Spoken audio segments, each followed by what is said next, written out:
रूस ने यूक्रेनी सैनिकों पर ड्रोन से अटैक किया है। कोज़ोव बख्तरबंद वाहन पर यह ड्रोन अटैक किया गया।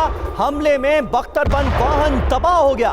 रूसी रक्षा मंत्रालय ने अभी ये ताजा वीडियो जारी किया है जो इस वक्त आपके सामने TV9 भारतवर्ष पर एक्सक्लूसिव तस्वीरें कोज़ोव बख्तरबंद वाहन पर हुए ड्रोन अटैक।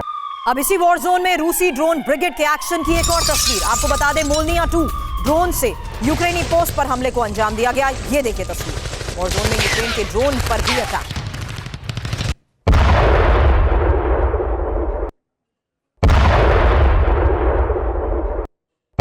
और वहीं देखिए एक और बड़ी खबर आ रही है खार्किव से। खार्किव में रूस का बहुत बड़ा हमला हुआ है। बहुमंजिला इमारत पर मिसाइल आकर गिरी।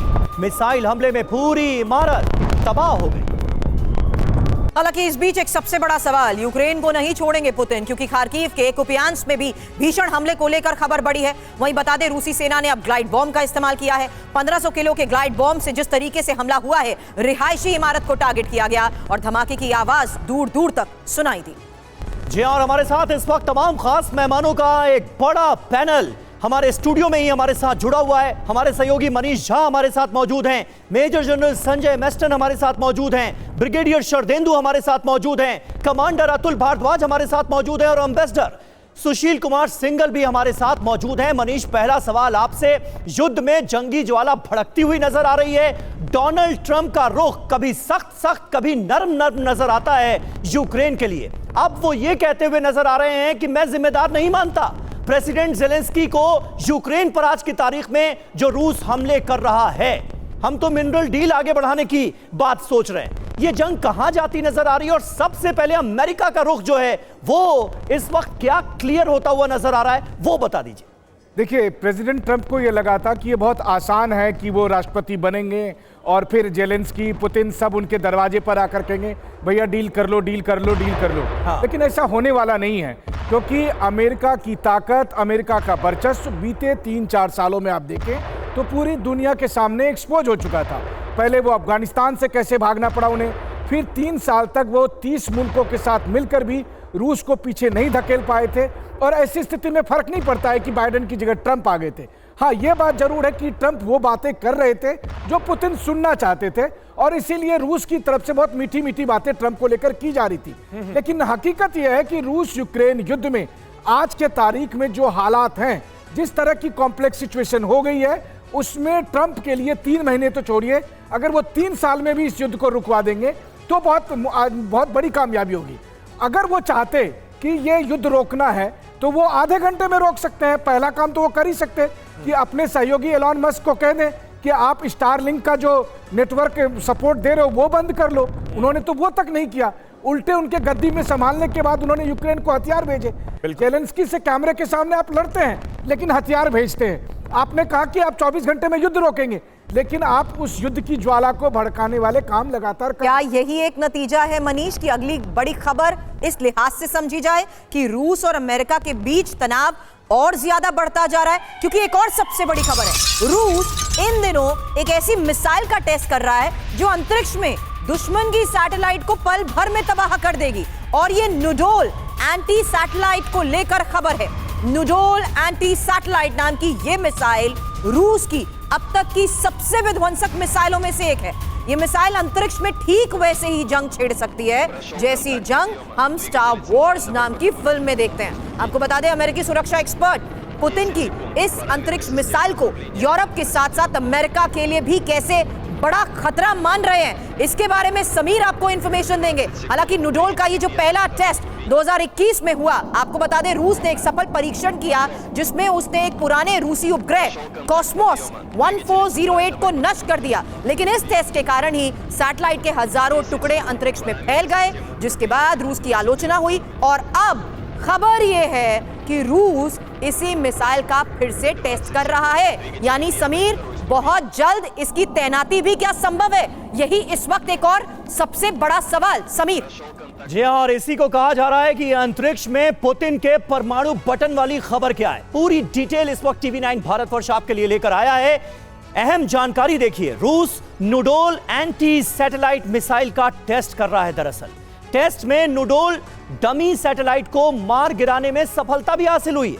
अंतरिक्ष में दुश्मन की मिसाइल अब की जाएगी तबाह।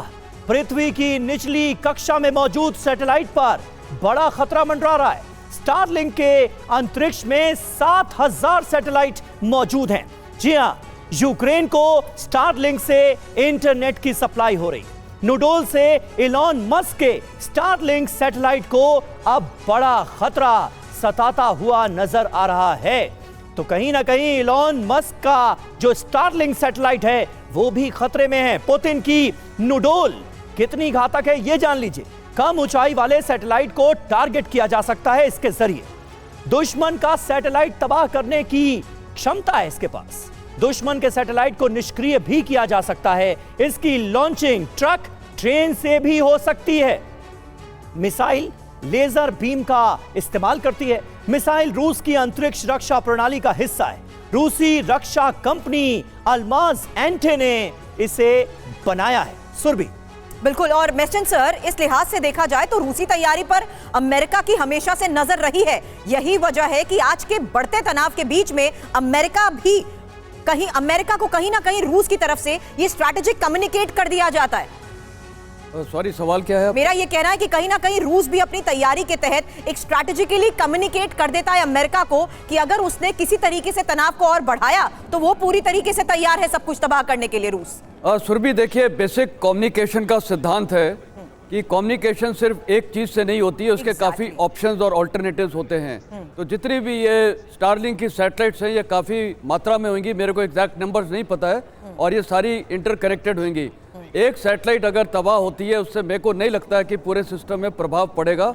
इसकी इतनी ज़्यादा डिटेल नॉलेज नहीं है, पर जाहिर है अमेरिका को पता है कि ये स्टार वॉर्स जैसी चीज़ हो सकती है भविष्य में, तो उन्होंने भी सारी इनहेरेंट इसकी सिक्योरिटी और प्रोटेक्शन रखा होगा, और उन्होंने इसीलिए नेटवर्किंग अच्छी की होगी तमाम सैटेलाइट से कि एक सैटेलाइट के ध्वस्त होने से सिस्टम्स कम्युनिकेशन में फ़र्क ना पड़े। और ये मेरे ख्याल सारी कंट्रीज भी करती हैं, भारत भी कर रहा है, और इसकी ज़रूरत है क्योंकि किसी भी सिस्टम में कम्युनिकेशंस, नेटवर्किंग बहुत जरूरी है। ठीक है, और अभी जिस बात का जिक्र मनीष झा हमारे सहयोगी कर रहे थे, ब्रिगेडियर शरदेंदु, ये दरअसल एक बहुत बड़ा मसला है। अगर डोनाल्ड ट्रंप चाहते तो स्टारलिंक की सेवाएं मिलना बंद हो जाती यूक्रेन को, लेकिन अब उन्होंने तो किया नहीं। लेकिन व्लादिमीर पुतिन ने एक ऐसा अस्त्र शस्त्र खोज निकाला है जो स्टारलिंक के सैटेलाइट्स को निशाना बना सकता है और यूक्रेन के कम्युनिकेशन सिस्टम को ठप कर सकता है। यह कितनी बड़ी बात है अपने आप में।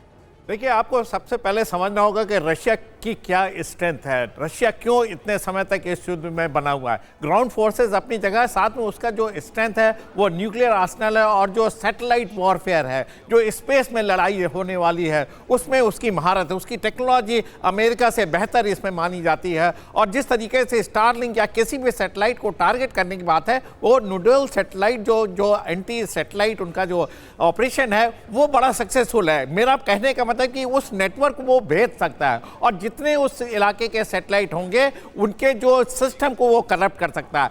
हाई एनर्जी बीम का इस्तेमाल किया जा सकता है, और ये एक तरीके की डिफरेंट विधा है जो कंप्लीट नेटवर्क को डिस्ट्रॉय कर देगी। यही रशिया की स्ट्रेंथ है। इसी के बलबूते Russia time to time Europe और अमेरिका को धमकाता है। ये इसकी स्ट्रेंथ, और साथ में यूक्रेन में जिस तरीके का वो वर्चस्व चाहता है वो उसको हासिल करता हुआ दिख रहा है। पुतिन कहीं रुकेंगे तो वो अपने टर्म्स एंड कंडीशन पे रुकेंगे। अमेरिका नहीं डिक्टेट करेगा कि पुतिन आप रुकिए। यूरोप में वो ताकत नहीं है कि पुतिन को वो रोक दें, क्योंकि उनके जो स्ट्रेंथ है वो उसको वो पूरी तरीके से कैपिटलाइज कर रहा है। और जहां तक एंटी वॉरफेयर सैटेलाइट का संबंध है, ये बहुत ही डिफरेंट विधा है। देखिए, स्टारलिंक को आपने जैम कर दिया तो आपके ऊपर भी इस तरीके के हमले हो सकते हैं। अमेरिका उस हालत में चुप नहीं बैठेगा। यूरोप में भी टेक्नोलॉजी है, तो आप कितना सफर कर सकते हैं, कितने आप अपने देश को क्षति पहुंचाने या उसको बेयर करने की काबिलियत रखते हैं। मेरा मानना है यहाँ पे रशिया